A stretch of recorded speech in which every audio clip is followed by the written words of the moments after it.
America, a fighter plane, atomic bombs. Most of you know where this is going. Or do you? You may be thinking, oh, this is when America dropped a bomb in Hiroshima. If that was your initial thought, then you were wrong. Rather than America dropping an atomic bomb on another country, they dropped two of them on themselves. These bombs, if they had detonated, would have changed the course of American history forever. The citizens of Goldsboro, North Carolina, most likely expected the day of January 23, 1961, to be a normal day just like every day. JFK had just been inaugurated 3 days prior, and all was normal, as far as they knew. The problem is that there were things that the citizens did not know. Those things were revealed after a B-52 fighter plane crashed near Goldsboro on the 23rd. After the crash, they found the remains of two 3.8 megaton thermonuclear atomic bombs, each 260 times more powerful than the nuclear weapon dropped in Hiroshima. These were not your average wartime weapons. These were world-changing weapons. The first bomb fell slowly in a parachute and landed in a tree. Despite the slow landing, this was a near disaster. The bomb had 7 safety steps preventing it from detonating, and the armed safe switch was the only step left safe. One step away from the tragic end of many lives and the lives of future people.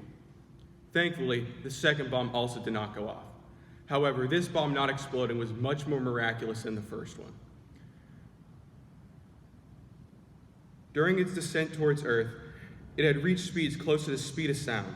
The plutonium and uranium core was found 18 feet below the surface, and when the armed safe switch was found, it was switched to armed.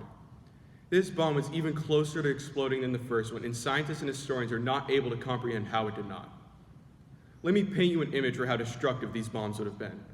Everything in a 1-mile radius would have been instantly turned to ash, and everyone within 2 miles would have died from radiation.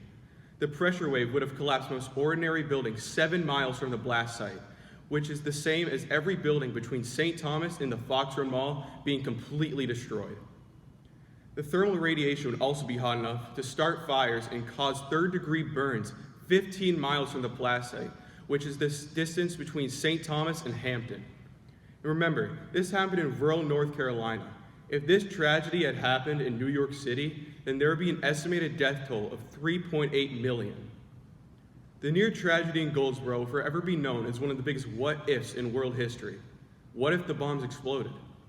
Knowing the damage that the explosions would have caused, it is easy to predict that there would be continuing issues to this day involving water poisoning and the destruction of industries up the East Coast. All we can do now is be grateful that this catastrophic event never happened, because if it did occur, we probably would not be here on this day.